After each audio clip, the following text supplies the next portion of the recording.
ओम भूर्भुवः स्वः तत्सवितुर्वरेण्यं भर्गो देवस्य धीमहि धियो यो नः प्रचोदयात्।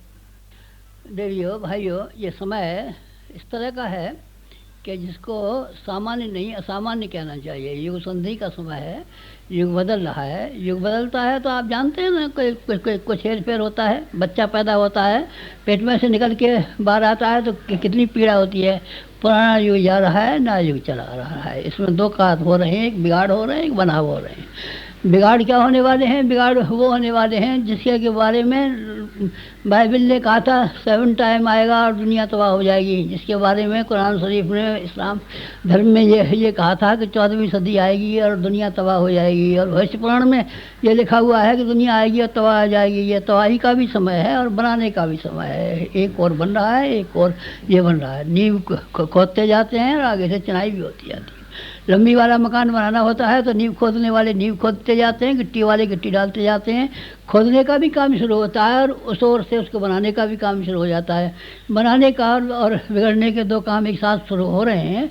और इन शुरू होने हुए कामों के समय पर कोई एक बहुत ज़रूरत पड़ता है। बच्चा पैदा होता है तो दाई की ज़रूरत पड़ती है, डॉक्टरनी की ज़रूरत पड़ती है, नर्स की ज़रूरत पड़ती है, बाकी औरों की ज़रूरत पड़ती है देखभाल करने के लिए। इसलिए ये इस बदलते हुए समय में बहुत सी देखभाल करने की आवश्यकता है। बिगाड़ जो होने वाले हैं, बड़े बिगाड़ होने वाले हैं। आपको मालूम नहीं है, नेचर नाराज़ हो गई है हमसे। नेचर नाराज़ होने की वजह से कहीं बाढ़ें आती हैं, कहीं वर्षाएं हो जाती हैं, कहीं सूखा पड़ने लगता है, कहीं तूफान आ जाते हैं, कहीं भूकंप आ जाते हैं, कहीं क्या होता है, कहीं क्या होता है। हर जगह से नेचर हमसे नाराज़ हो गई है। वातावरण जो हो गया है, वातावरण भी ऐसा हो गया है कि जो नई पीढ़ियाँ पैदा होती हैं, नए बच्चे पैदा होते हैं, ऐसे कुसंस्कार जन्म से ही लेकर के आते हैं। न माँ का कहना मानते हैं, न बाप का कहना मानते हैं, न मास्टर का कहना मानते हैं। ज़्यादा सी उम्र में न जाने क्या क्या खुराफातें करना शुरू कर देते हैं। ये वातावरण बड़ा ख़राब हो रहा है। इसके लिए हम लोगों ने कुछ काम करना शुरू किया है। कुछ काम हमने अपने जिम्मे लिया है और कुछ काम आपके जिम्मे किया है। आपने अपने जिम्मे क्या लिया है? हम एक उस तरह की तपश्चर्या कर रहे हैं जैसे कि भागीरथ ने की थी। भागीरथ ने की तो क्या हुआ? गंगा स्वर्गलोक में रहती थी, फिर ज़मीन पर आई। गंगा जो ज़मीन पर बही तो तमाम जगह हरियाली हो गई, गेहूँ पैदा हो गया, अनाज पैदा हो गया, पेड़ पैदा हो गए, बगीचे पैदा हो गए। इस तरीके से भागीरथ ने जिस तरीके से तप किया था, ठीक उसी तरह का एक तप हम भी कर रहे हैं। एक और भी समय आया था, दैत्यों ने देवताओं को मार के भगा दिया था और देवता बेचारे मारे मारे फिर रहे थे। दैत्यों ने स्वर्गलोक पर अधिकार कर लिया था। देवता ब्रह्मा जी के पास पहुँचे थे और उन्होंने कहा एक महर्षि दधीच रहता है। उस दधीच का ऐसा बनावट है कि उसकी हड्डियां तुमको मिल जाएं तो उन हड्डियों से इंद्रवज्र बनाया जाए तो उस इंद्रवज्र की वजह से राक्षसों से मुकाबला करना और ये सब काम करना तुम्हारे लिए सरल हो जाएगा। तो उन्होंने वही किया। दधीच तप कर रहे थे, पर उन्होंने विशेष तप किया कि अब हमारी अस्थियाँ इस लायक बन जाएँ कि इसके वज्र का प्रहार हो तो वृत्तासुर जैसे राक्षस जिन्होंने कि सारी दुनिया में तहलका मचा रखा था, उनसे छुट्टी पाए। ये हम कर रहे हैं। ये आजकल हमारा यही कार्य है। पूरे 2 वर्ष हो गए। पूरे 2 वर्ष से हम अपने मौन रहते हैं, एकांत में रहते हैं और अपना कुछ काम करते हैं, भगवान का भजन करते हैं। प्रज्ञा पुराण इसी बीच में लिखा गया है और कुछ करते रहते हैं। इस तरीके से हमारा एकांत सेवन होता है और तपश्चर्या परक सेवन होता है। ये हमारे जिम्मे काम है। फिर आपको क्या करना चाहिए? फिर आपको भी कुछ करना चाहिए। आप नहीं करेंगे तब रानी मक्खी शहद के छत्ते में बच्चे दिया करती है, लेकिन रानी मक्खी ही सब काम थोड़ी कर देती है। बाकी शहद की मक्खियाँ जाती हैं और जहाँ तहाँ से फूलों का रस इकट्ठा करके ले आती हैं। सेनापति होते हैं, लड़ाई लड़ा करते हैं, पर सेनापति की वजह से ही थोड़ा काम हो जाता है। लड़ने वाले सिपाही होते हैं। उसका समुद्र का पुल बनाया गया था, नल नील ने थोड़े बनाया था। नल नील के सिवाय कितने ऋषि बंदर थे। महाभारत को अर्जुन ने लड़ा था क्या? अकेले लड़ा था क्या? नहीं, अकेले नहीं लड़ा था, बहुत सारे सहयोगी भी थे। गोवर्धन पहाड़ उठाया गया था, अकेला उठा लिया था उन्होंने? नहीं, अकेला नहीं उठा लिया था। और भगवान बुद्ध ने जो धर्म प्रवर्तन चक्र चलाया था, अकेले चला लिया था क्या? कि नहीं, अकेले नहीं चलाया था, सब ने मिलजुल के चलाया था। गांधी जी ने सत्याग्रह किया था, स्वराज्य को यहाँ लाए थे, आज़ादी प्राप्त की थी। लेकिन क्या आज़ादी ऐसे ही हो गई थी? नहीं, हजारों आदमी इसमें सहयोगी थे। इसी तरीके से हमारी जो तपश्चर्या चल रही है, क्या एकाकी चल रही है? नहीं, एकाकी नहीं। हमारे कुटुंबियों को, हमारे बच्चों को, हमारे भाइयों को, हमारे भतीजों को, हमारे बड़ों को, बुजुर्गों को सब काम करना पड़ेगा। क्या करना पड़ेगा? ये हमारा 75वां वर्ष है, हीरक जयंती वर्ष है। इस हीरक जयंती वर्ष में हमने अपने प्रत्येक कार्यकर्ता को कुछ काम सुपुर्द किए हैं, और वो काम ऐसे हैं कि जो अभी अभी करने चाहिए। क्या काम सुपुर्द किए हैं आपने? पहला काम तो हमने नालंदा विश्वविद्यालय की तरीके से, तक्षशिला विश्वविद्यालय की तरीके से 1000 धर्म प्रचारक बनाने, 1 लाख धर्म प्रचारक बनाने का निश्चय किया है। वो काम सबसे बड़ा काम है, क्योंकि जो प्रचारक होते हैं अगर बिगाड़ने पे खड़े हो जाते हैं तो दुनिया को तबाह भी कर देते हैं। बुरी नशेबाजी सिखा देते हैं, व्यभिचार सिखा देते हैं, और बुरी बातें सिखा देते हैं। लेकिन अच्छी बातें हैं, अगर वो सिखाने को तैयार हो जाते हैं तो अच्छी बातें भी सिखा देते हैं। अच्छी बातें न सिखाना आता हो, कोई ऐसी बात नहीं है। अच्छी बातें सिखाने के लिए सारी दुनिया में 1 लाख आदमियों की आवश्यकता है, इससे कम में जरूरत पड़ेगी नहीं। कभी गांधी जी ने कहा था 100 आदमी मिल जाएं तो हमारा काम चल जाएगा। हमारा काम नहीं चलेगा, क्योंकि 7 लाख गांव तो हिंदुस्तान में ही है। अब 1 आदमी के हिस्से में 7 गांव तो देंगे, इससे 1 लाख के बिना काम नहीं चलेगा। 1 लाख आदमियों के लिए शिक्षित करने का काम हमने प्रारंभ किया है। उसके लिए जो भी हमारे मिलने वाले हैं, जो भी हमारे मित्र हैं, जो भी हमारे सहायक हैं, जो भी हमारे कुटुंबी हैं, उन सबको एक काम ये करना चाहिए कि 1 आदमी अपने डिवीज़न से यहाँ के लिए अध्यापक ट्रेनिंग के लिए भेजना चाहिए। युग शिल्पी को 1 महीने में पढ़ा देंगे, और 1 महीने में वो उस लायक बना देंगे कि संगीत के माध्यम से वो सारे क्षेत्र की जनता को नए जीवन का, नए युग का संदेश देने में समर्थ हो सके। आगे से हमारा व्याख्यान विषय नहीं है, आगे से हमारा गायन विषय है।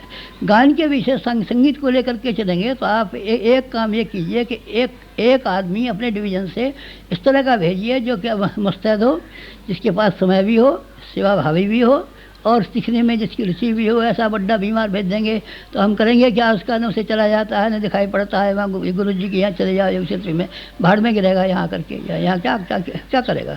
मुस्तैद आदमी चाहिए। तो मुस्तैद आदमी एक अपने डिवीज़न से यहाँ योग शिल्पी शिविर में भेजने के लिए आप लोगों से प्रार्थना की है। और आप लोगों से प्रार्थना ये की है कि जब वो आदमी, 1 आदमी जब सीख करके चले जाए तो एक अपने यहाँ विद्यालय बनाइए। उस विद्यालय में क्या हो? वो प्रचारक विद्यालय होगा। वो संगीत भी सिखाएगा और व्याख्यान देना भी सिखाएगा, यज्ञ करना भी सिखाएगा, जन्म जयंतियाँ करना भी सिखाएगा। वहाँ उस सारे क्षेत्र में एक जागृति पैदा करेगा, युग का संदेश लोगों को सुनाएगा। ये काम या आप लोगों को सबको मिलजुल के करने का है। पहला काम हमारा ये है कि नालंदा विश्वविद्यालय, तक्षशिला विश्वविद्यालय की तरीके से 1 लाख प्रचारक हम तैयार करें, और प्रचारकों से प्रत्येक गांव में हम इस तरह का वातावरण बनाएं जिससे कि हर आदमी को मालूम पड़े कि आज हमारी कर्तव्य क्या है, और आज हमारी जिम्मेदारी क्या है, और आज हमको करना क्या चाहिए। इसके लिए लोगों को उठा करके, झकझोर करके, चैतन्य करके तैयार कर दे। युग शिल्पी 1 शिक्षण के लिए भेजना, 1, और वो सीखने के बाद में अपने यहाँ विद्यालय चलाना। प्रज्ञा प्रशिक्षण विद्यालय के बारे में अखंड ज्योति के संपादकीय लेखों में लिखा गया है, और जगह जगह बताया गया है। ये आपके गांव में एक विद्यालय चलना चाहिए, क्योंकि संगीत के लिए एक टीम होती है। 1 आदमी संगीत गा करके काम नहीं चला सकता, उसमें कई आदमी मिल जाते हैं तो विचारों का विस्तार ठीक होता है, गाने का समा भी बन जाता है। पहला काम हमने ये आपके जिम्मे किया है। दूसरा काम हमने ये किया है कि 1 लाख यज्ञ होने चाहिए। लाख होने चाहिए। कैसे होने चाहिए? किसी एक स्थान पर आप इस तरीके से कर सकते हैं कि अमावस्या के दिन, पूर्णमासी के दिन, कहीं कोई एक दिन तय कर लें, एकादशी के दिन या आखिरी रविवार के दिन, कोई ऐसा दिन कि जो कि आपको सुगमता का मिलता हो, सुविधा का मिलता हो। उस सुविधा की और सुगमता के दिन के दिन आप ये कर लें कि उस दिन ये कर लें, 5 कुंड की वेदी बना लें और सुगम कर लें। हमने तो हवन को बेहद सुगम कर दिया है। बहुत खर्चीला है, बहुत पंडित आएंगे, बहुत दक्षिणा देंगे, नहीं, कोई दक्षिणा नहीं देगा। सब मिलजुल करके श्लोक बोलेंगे, सब मिलजुल करके बांसों का पंडाल बना देंगे। चमचम की पन्नी आती है, उससे उसकी शोभा बना देंगे और उसकी वेदी बना लेंगे।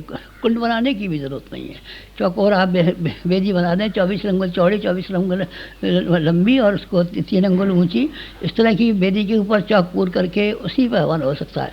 हवन सामग्री हम आपके पास न हो तो तो हवन सामग्री अगर आपके पास ना हो तो आप गुड़ और घी 2 चीज़ों की बेर की बराबर गोली बना दें छोटी छोटी, और उसमें एक एक गोली का हवन करते जाएँ। उसकी भी सुगंधि से, उसकी वातावरण से शक्कर में ये विशेष गुण है कि रोगों की बीमारियों को, इन सबको दूर करने के लिए वो सबसे अच्छी चीज़ मानी गई है, और ये हो सकता है। तो थोड़ा सा ही घी डाल दें आप इसमें। अनाज के लिए तो पहले से भी हमने मना किया है कि गेहूँ जलाना चाहिए, चावल जलाना चाहिए, तिल जलाने चाहिए, जौ जलाना चाहिए। हम बहुत सख्त खिलाफ रहे हैं, और इसकी बिल्कुल भी आपको आवश्यकता नहीं है कि जो चीज़ें मनुष्यों को खाने के लिए नहीं है उसको आप हवन करें, ऐसा हमने कभी नहीं कहा है। तो ये हवन बहुत सुगम है। जन्मदिन मनाया जाना चाहिए। जन्मदिन में जो भी हमारे गायत्री परिवार के आदमी हैं, 24 लाख आदमी हैं, 24 लाख आदमियों में एक एक आदमी का एक एक दिन का जन्मदिन मना लिया जाए तो 24 लाख यज्ञ हो जाते हैं। और 10 आदमी पीछे एक का कर लें तो 1 लाख यज्ञ हो जाते हैं। हाँ, यज्ञों से मतलब हमारा ये नहीं है कि बड़ा भारी धूम धमक्का होगा, बड़ा भारी जुलूस निकलेगा, बड़ी रैली होगी, बड़ा 100 कुंड का यज्ञ होगा, 51 कुंड का होगा, 25 कुंड का होगा। इसकी तो हमने मनाही कर दी है, सख्त मनाही कर दी है। क्योंकि इस ज़माने में बड़े यज्ञों का करना, बड़े यज्ञों में जितना सामान खर्च होता है और जिस तरीके से उसमें से लूटमार होती है और जिस तरीके से चंदा इकट्ठा होता है उसको लोग हजम कर जाते हैं। उससे हमने बेहद लोग आए थे इस ज़माने में, उन्होंने कहा हम 100 कुंड करेंगे, मैंने कहा नहीं, एकदम नहीं। 1000 कुंड ये करेंगे, एकदम नहीं। हमने हर एक को मना कर दिया। 5 कुंड से ज़्यादा का हमारे जो कहने को मानता है, हमारे जो कहने पे चलता है, उसको 5 कुंड से ज़्यादा करने की बिल्कुल ज़रूरत नहीं है, कहीं ज़रूरत नहीं है, किसी प्रकार ज़रूरत नहीं है। उसके लिए हमारी कोई आज्ञा नहीं है, कोई हमारी सलाह नहीं है, कोई हमारा परामर्श नहीं है, कोई हमारा सहयोग नहीं है। इस तरीके से आपको 5-5 कुंड की बेदियों पर बना करके छोटे में जिसकी लागत 2-1 रुपये आती हो, उसमें आप बड़े मज़े से हवन कर सकते हैं। और 1 लाख हवन हमारे इस साल में ज़रूर पूरे हो जाएंगे। ये एक संसार के इतिहास में अनोखी बात होगी कि 1 लाख यज्ञ का हवन हुआ था। और ये इस तरीके से हो सकता है कि महीने भर में 1 तो 5 कुंड का यज्ञ कर लिया करें और सबके जन्मदिन मना लिया करें, सबके जन्मदिन मना लिया करें। 5 कुंड का 1 महीने में 1 बार हवन कर लिया करें, जिसमें संगीत भी हो जाए, प्रवचन भी हो जाए, व्याख्यान भी हो जाए, कथा प्रज्ञा पुराण की कथा भी हो जाए। बस ये महीने भर में 1 सम्मेलन और जन्मदिन, महीने भर में 1 सम्मेलन, 5 कुंड का हवन और जन्मदिन। इस तरीके से 1 लाख यज्ञों की हमारी बिल्कुल पूरी होने की योजना है। यहाँ से गाड़ियाँ हमारे पास हैं, गाड़ियों के प्रचारक जत्थे भी भेजने के हैं। उसका भी हमने छाप दिया था कि गाड़ियों के प्रचारक जत्थे हम भेजेंगे जगह जगह, जहाँ बड़े आयोजनों की ज़रूरत समझी जाएगी वहाँ भी जाएंगे। तो उसमें आपको केवल गाड़ी का पेट्रोल खर्च देना पड़ेगा और कुछ खर्च नहीं देना पड़ेगा। हमारे कार्यकर्ता जाएंगे, उसको दक्षिणा देनी पड़ेगी नहीं, आपको बिल्कुल नहीं देनी पड़ेगी। और किसी काम का खर्चा देना पड़ेगा, बस आप पेट्रोल का खर्चा आप चुका दीजिए। बाकी माइक हम यहाँ से भेजेंगे, यज्ञशाला हम यहाँ से भेजेंगे, लाउड स्पीकर हम यहाँ से भेजेंगे, टैप हम यहाँ से भेजेंगे, जितनी भी ज़रूरत की चीज़ें, पंडाल हम यहाँ से भेजेंगे, हर चीज़ हम यहाँ से भेजेंगे और उसमें गाड़ी में भेजेंगे। आप पेट्रोल का खर्चा आप चुका दीजिए, अगर यहाँ से बुलाने की ज़रूरत हो तो भेजेंगे आप, हम भेजेंगे ज़रूर। पर अभी थोड़ी सी देर है, कि अब इस समय में दंगे फसाद ज़्यादा हो रहे हैं, कहीं पंजाब में दंगे हो रहे हैं, कहीं हिंदू मुस्लिम दंगे हो रहे हैं, तो अभी ये इसको स्थगित कर दिया है। अब भेजेंगे जब शांति का समय हो जाएगा तब भेजेंगे, जब के किसी को ये न मालूम पड़ेगा कि ये पीले कपड़े वाले आ गए, ये कौन सी कंपनी के हैं, ये लाल कपड़े वाले आ गए, कौन सी कंपनी के हैं। और हिंदुस्तान में शांति जो आ जाएगी वो जल्दी आ जाएगी, उसमें आने में बहुत देर नहीं है। 2 कार्यक्रम समझ में आ गए आपके यहाँ। पहला काम यह है कि आपको प्रज्ञा शिक्षण आयोजन के लिए सबसे ज़्यादा जोर देना है। उसके लिए अपने अपने डिवीज़न से एक एक आदमी युग शिल्पी 1 महीने को यहाँ भेजना है। और वो आदमी अपने यहाँ जा कर के संगीत का सामान यहाँ मसला में मिल जाता है, 100-150 रुपये में पूरा एक सेट बन जाता है। उसको ले जाएं, ज्वाला पुस्तकालय चलाएं, संगीत विद्यालय चलाएं, ज्वाला पुस्तकालय चलाएं, संगीत विद्यालय चलाएं। बस ये 2 काम आप अपने यहाँ कर लेते हैं तो सब काम ठीक हो गया। इस साल के लिए जो लोगों के जिम्मे जो काम किया गया है वो 2 काम तो ये किए गए हैं। एक और काम आपके जिम्मे किया गया है, वृक्षारोपण ये है, हवन करना और वृक्षारोपण लगभग एक ही बात है। वातावरण में कितना मिल गया है जहर, हवा में कितना जहर मिल गया है, पानी में कितना जहर मिल गया है, हर जगह जहर हर जगह जहर मिल रहा है। तो इस जहर के समाधान करने के लिए या तो यज्ञ का काम देगा, या यज्ञ के सिवाय अगर कोई काम देगा तो पेड़ों का लगाना काम देगा। पेड़ों का लगाना तो साहब हमारे पास ज़मीन नहीं है, खेती नहीं है, तो आप ऐसा कीजिए, अपने घर में साग वाटिका लगा लीजिए, छोटे छोटे पौधे होते हैं, तुलसी के पौधे आप लगा दीजिए। और हवन सामग्री के पौधे आप लगा दीजिए। यहाँ हमारे यहाँ शांति कुंज में आप आए होंगे तो आपने देखा होगा कि हमने जड़ी बूटियों का कितना बड़ा उद्यान लगाया हुआ है, जड़ी बूटियों का कितना बड़ा उद्यान लगाया हुआ है, और इस उद्यान में से कितने आदमी फ़ायदा उठाते हैं। न उसमें कुछ दाम खर्च होते हैं, न अपने घर की जड़ी बूटी पैदा कर ली, अपने घर की जड़ी बूटी से लिया और लोगों को दे दिया, इलाज हो गया, आप चिकित्सक भी हो गए और लोगों की बीमारियां भी दूर कर दी।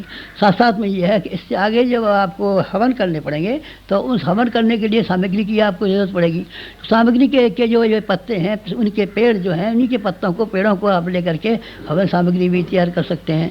ये बात हमने लोगों को हर एक से कही है, हर एक से कही है। ये आपसे भी कर सकते हैं। पेड़ आप एक तो लगा ही सकते हैं, कहीं आप लगा लीजिए, अपने घर आंगन में लगा लीजिए, पड़ोस में लगा लीजिए, सरकारी ज़मीन में लगा लीजिए, कहीं लगा लीजिए और ये कहिए बाबा ये पेड़ हम लगा लेते हैं, ये आगे तुम्हारा हो जाएगा। ये वृक्षारोपण के लिए भी हमने दिया है इस वर्ष जोर। ये है नंबर 3। चौथा नंबर ये दिया था कि जो पहले प्रज्ञापीठें बनी थी वो तो बड़ी बड़ी बनी थी, उसमें तो लाखों रुपया खर्च हुए थे, लेकिन लाखों रुपया खर्च होते हुए भी जो काम होने चाहिए वो नहीं हो सके। उसके स्थान पर आप ऐसा कर सकते हैं कि आप कहीं से किराए का मकान मांग सकते हैं। धर्मशालाएँ जगह जगह खाली पड़ी जाती हैं, उसमें से आप 2 कमरे मांग सकते हैं कि किसी भले आदमी से कह दीजिए कि आप 4 घंटे के लिए हमें खाली कर दीजिए, इसमें हमको प्रौढ़ शिक्षा चलानी है, हमको इसमें बाल संस्कार शाला चलानी है और हमको अपना ये प्रज्ञा प्रशिक्षण विद्यालय चलाना है। ये इस कार्य के लिए हमको 3-4 घंटे का कार्यक्रम है, हमको दे दीजिए, बाकी अपना काम में लाइए, रात को आप सोइए, रात को आप इस्तेमाल कीजिए, जब आप काम में जाएंगे तब हम काम चला लेंगे। वैसे भी मिल सकता है, और वैसे भी न मिलता हो तो आप इस शेड डाल लीजिए, खपरेल का, छप्पर का। अब शक्तिपीठों का हमने नया पैटर्न दिया है। पुरानी शक्तिपीठें तो लाखों रुपए की थी, अब नई शक्तिपीठें 100 रुपये में भी बन सकती हैं। आप ऐसी कोई एक झोंपड़ी बना लें कि जिसमें 25 आदमी बैठ सकते हैं, और 25 आदमियों को बैठने के लिए और फिर आप क्या काम करें, उसमें फूस का छप्पर भी डाल सकते हैं, ये जो है इसकी खपरेल डाल सकते हैं। खपरेल डाल करके आप बना दें और गायत्री माता का एक फ़ोटो उसमें लगा दें, उसी को सब प्रणाम कर लिया करें, गायत्री मंत्र का उच्चारण कर लिया करें, तो ये भी शक्तिपीठ हो जाएगी। 100 रुपये मूल्य में भी शक्तिपीठ बन जाएगी। अब इस साल का हमारा ये है कि आप 25 आदमियों को बैठने के लायक 100 फुट ज़मीन, 100 फुट ज़मीन का 100 स्क्वायर फुट का एक कुछ बना लीजिए, टिन शेड डाल लीजिए, कपड़े डाल लीजिए, फूस का छप्पर बना लीजिए। उसमें वहाँ ये शिक्षण क्रम चलना चाहिए। शिक्षण क्रम चलेगा तो हमारी जीवात्मा प्रसन्न होगी, उससे देश को ऊंचा उठने में, देश के उस काम में सुगमता पड़ेगी। 4 काम हमने ये आपको बताया, और 5वां काम ये आपको बताया है, उसको बता करके हम समाप्त करते हैं। 5वां काम ये है कि जब भी आपको यहाँ आना हो, हरिद्वार आना हो, तो आप शांति कुंज जरूर आइए। शांति कुंज में हम रहेंगे, हम शांति कुंज में बराबर बने रहेंगे। अभी जब तक युग संधि का समय है तब तक हम बराबर बने रहेंगे। माता जी का प्राण और हमारा प्राण और यहाँ की भरी हुई तपस्या इस सारे वातावरण में भरी रहेगी। जब कभी आपको आना हो तो प्रसाद लेकर के जरूर जाइए, यहाँ आपको ठहर के जरूर जाइए, देख करके जरूर जाइए। शांति कुंज में, ब्रह्मचर्य में कितने बड़े काम हो रहे हैं, ऐसे बड़े काम हो रहे हैं जो संसार में कभी नहीं हुए हों। ना आपने ऐसे कभी तीर्थ देखे होंगे, न कभी ऐसे कोई और स्थान देखे होंगे। इन स्थानों को देखने के लिए शांति कुंज बहुत ही उपयोगी जगह है। हम चाहते हैं ब्याह शादियों में खर्च होना बंद हो जाए, क्योंकि हिंदुस्तान की गरीबी दूर होनी चाहिए। गरीबी दूर होने के लिए आपकी आमदनी बढ़नी चाहिए। आमदनी बढ़ने के सिवाय एक और तरीका यह है कि उसकी खर्च घटना चाहिए। खर्च हिंदू समाज में सबसे ज़्यादा होता है ब्याह शादियों में होता है। ब्याह शादियों में आप कमी कीजिए, ब्याह शादियों में खर्च मत कीजिए। वहाँ आपके पड़ोसी और आपके रिश्तेदार आपको हैरान करते हों तो आप और अपनी बच्ची और उसका लड़का और उसकी माँ बाप यहाँ आ जाए और यहाँ हम कर देंगे। किराया भाड़ा तो लगेगा आपका, लेकिन इसमें ना आपको कोई किराया खर्च करना पड़ेगा, न पैसा खर्च करना पड़ेगा, न आपको किसी को दक्षिणा देनी पड़ेगी, न ये करना पड़ेगा। ये सारी की सारी व्यवस्थाएँ यहाँ तैयार हैं। बच्चों का आपको मुंडन संस्कार कराना हो, यज्ञोपवीत संस्कार कराना हो, आप यहाँ के वातावरण में आइए। यह वातावरण ऐसा है, ये आपका गुरुद्वारा है। ये गंगोत्री का वो क्षेत्र है जहाँ से गंगा निकलती है, गोमुख से गंगा निकलती है। आप ये मान के चलिए कि ये गोमुख है। कौन सा? शांति कुंज। यहाँ से चारों ओर को प्रकाश फैला है, चारों ओर को धाराएं बही हैं, चारों ओर को हरियालाएँ बही हैं, चारों ओर को हमने जनरेटर की तरीके से प्रकाश फैलाया है। ये इसका केंद्र है। और यहाँ का केंद्र सामान्य नहीं है, असामान्य है। आपने कई तीर्थ देखे होंगे, कई गंगा स्नान किए होंगे, कई मंदिर देखे होंगे, पर आपको शांति कुंज में आए बिना चैन नहीं पड़ेगा, न पड़ना चाहिए। जो कोई भी आपके मिलने वालों में से हों, जुलने वालों में से हों, मित्र हों, उनसे आप ये ज़रूर कहिए एक बार कि जब कभी जाना हो तो शांति कुंज होकर के ज़रूर आना। ब्रह्मचर्य में क्या गतिविधियाँ चलती हैं उसको देख के ज़रूर आना। ये देख के आना कि जो आदमी 3-3 हज़ार रुपया महीना कमाते थे, उन्होंने ठोकर मार करके साधु बाबा जी तो ऐसे हो जाते हैं जो भीख मंगलाते हैं, ये कर लाते हैं, पर वो वैसे बिना पढ़े होते हैं, बिना पढ़े होते हैं। लेकिन हमारे यहाँ ग्रेजुएट हैं, पोस्ट ग्रेजुएट हैं, ऊंची ऊंची नौकरियों वाले हैं, सब छोड़ करके बेचारे 12-12 घंटे काम करते हैं। और वहाँ आपको इस तरह का देखा होगा, कभी आदमी कोई हाथ पसारता हुआ आपको नहीं पाया जाएगा। यहाँ ये कहता हुआ नहीं पाया जाएगा कि हमको भीख दीजिए, हमको पैसा दीजिए, हमको दान दीजिए, हमको दक्षिणा दीजिए, कोई जिक्र नहीं करेगा आपको। और जो करेगा आपकी सेवा करेगा। इसलिए आप शांति कुंज में जब कभी भी आपको आने का मन हो तो आप हरिद्वार कभी आएँ तो शांति कुंज देखना भूलें नहीं।